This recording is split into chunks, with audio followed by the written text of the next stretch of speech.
Hi friends! When I was in 6th grade some 55 years ago, we had to write a state report. Since we were in California, my classmates were all picking states in the West. I randomly picked Vermont because it was really far away and I knew nothing about it. I wrote to the governor and he sent me information and photos about this beautiful state. I got an A+ on my report and I vowed that I would visit Vermont one day. That day finally happened. In this video, I'll tell you about my bucket list trip to Vermont and New Hampshire.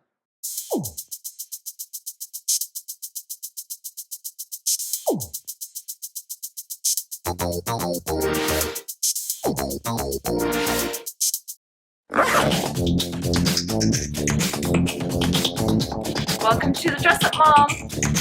Even though my husband Doug is originally from Massachusetts, and I've been to the East Coast many times, I've never had the occasion to go to Vermont. I thought about it many times over the years, and even though I'd never been, it somehow has always held a special place in my heart. Earlier this year, we were invited to our daughter's best friend Maggie's wedding in New Hampshire. We've had the pleasure of watching Maggie grow into a very special woman. It was a smaller wedding and we were really honored to be included. As we were making plans to attend, we decided to turn it into a vacation and see Vermont too, since we were so close. Our daughter Tiana was with us as we made our way to Three Chimneys Inn in Durham, New Hampshire, the site for all of the wedding festivities. On our way there, we stopped in Portsmouth, New Hampshire, which is a cute port city on a river.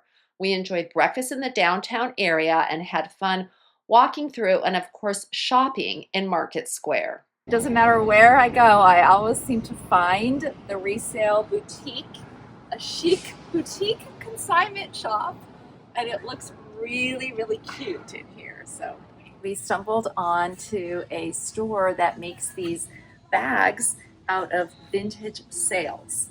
So they're so cool. They're made out of vintage sails, repurposed. Here's the whole sail used, like inside. You can see this part of it, kind of crinkly and clearly going to be very sturdy. And then these really cool handles on them. So you can see here, handcrafted in Maine from recycled sails, which I love, of course. And these are the vintage ones. They have different ones they've taken that are also newer sails that get cleaned and then they put appliques and stuff on them. So for sure getting one. The hardest part is picking which one. Okay, I found it.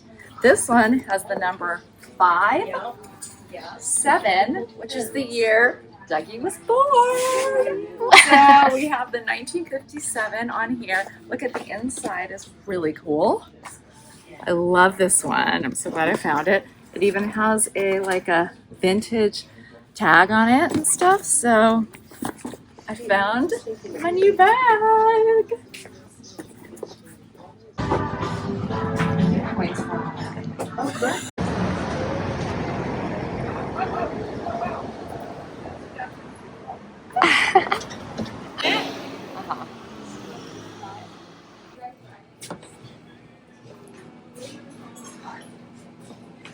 Three people from another consignment shop we found.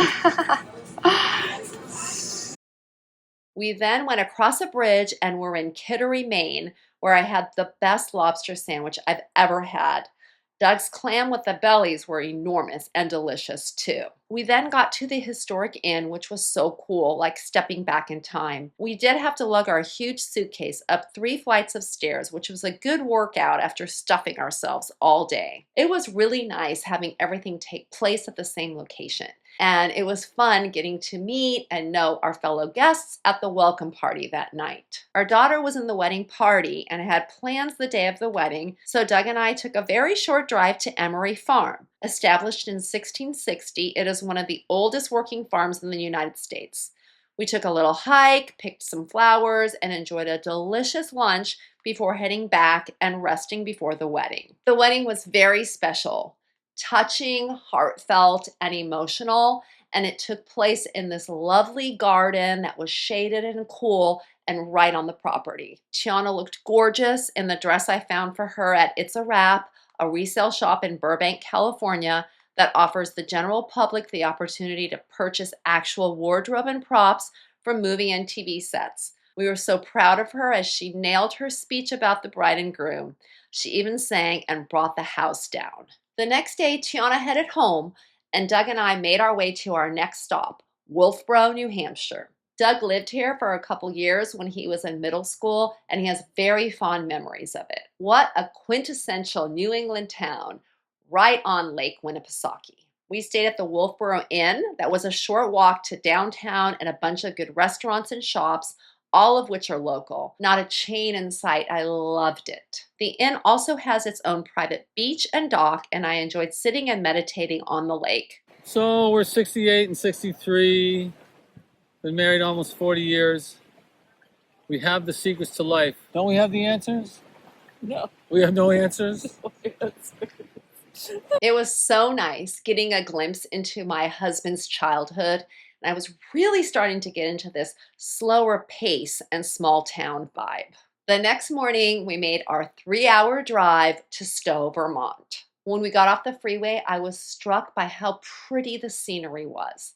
Lush, verdant, and so many open spaces. The air was so clean. The whole time we were there, I just somehow felt I could breathe better. We stayed at the lodge at Spruce Peak, a Destination by Hyatt hotel. We are Hyatt loyalty members, so we try to stay in one of their properties. The lodge is located right next to Mount Mansfield, the highest mountain in Vermont, reaching an elevation of 4,393 feet above sea level. Our room had a balcony with a view of it, and I enjoyed sitting out, meditating, and staring at it, wondering how anyone could ever ski down it in the winter. I'm very much a beginner skier, and I haven't attempted it in decades. To me, I could not imagine how anybody could ever ski down this thing that looked like this. The lodge is very large, and it's at the center of the village where there are lots of restaurants, shops, and recreation. I really liked our room and where the lodge is located, but the food was very subpar and everything was kind of overpriced. We got massages at the spa, which were just kind of mediocre and pretty expensive.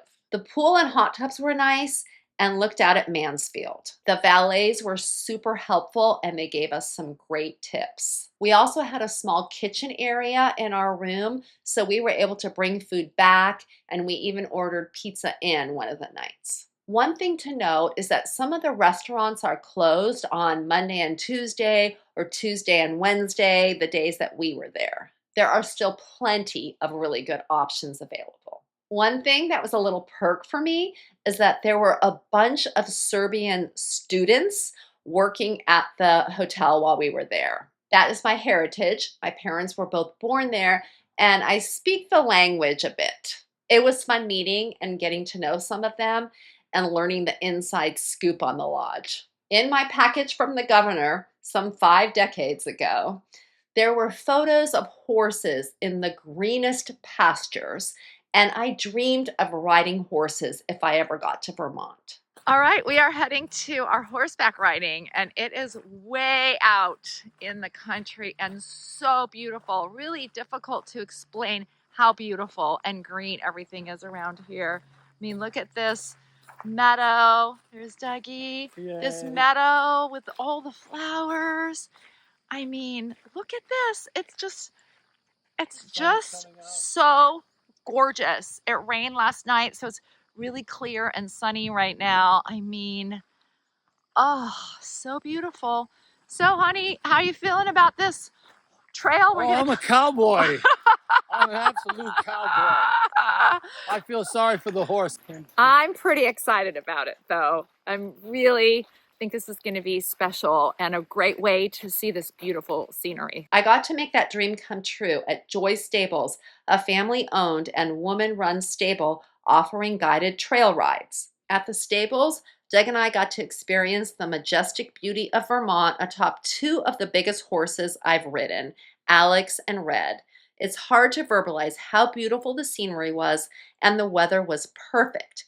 You can tell the horses are well loved and cared for, and our guide was a doll. Everyone who works there is welcoming and gracious. This was truly a bucket list moment for me, and it did not disappoint. On our way back, we stopped in Smuggler's Notch, a winding mountain corridor that features dramatic rock formations and dense forests, with a history as a smuggling route during Prohibition and the War of 1812. So I could get a sense of what hiking would be like. I had my sights set on getting to Sterling Pond the following day. Then we went to the Von Trapp family lodge and resort for lunch. We heard it was really pretty there and that the food was good. The Von Trapp family settled in Stowe in 1950 on an enchanted farm reminiscent of their beloved Austria. Over the years, they built what is now the Von Trapp family lodge and resort that is still owned and operated by the Von Trapp family. I was afraid this might be a tourist trap, but it wasn't. The food was fresh and delicious, and the grounds were stunning, complete with a frisbee golf course open to the public. It did feel somewhat enchanted, and I sort of wish we would have stayed here. Later that day, we booked a tour at The Alchemist, a family-run brewery specializing in fresh, unfiltered IPAs. We heard their beer had a cult following and that you can only get it in Vermont. We really enjoyed our time here, and I would recommend it if you're a fan of craft beer. The company is a B Corp that really cares about sustainability and goes the extra mile to do the right thing.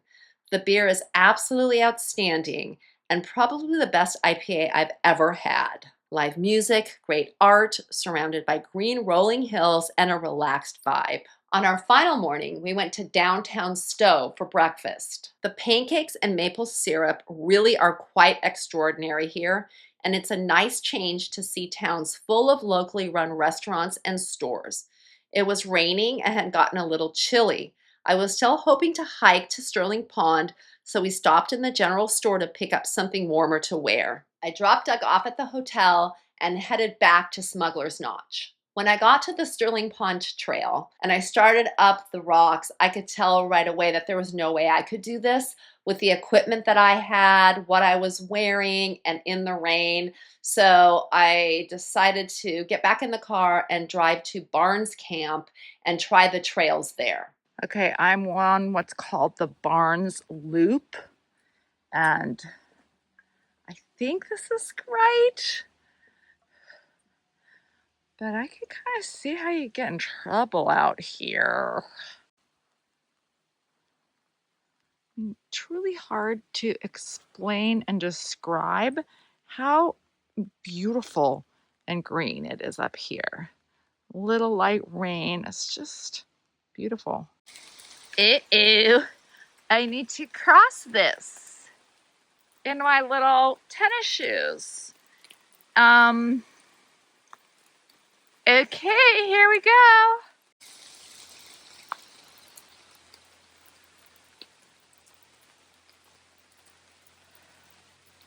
Well, wet shoes never hurt anyone.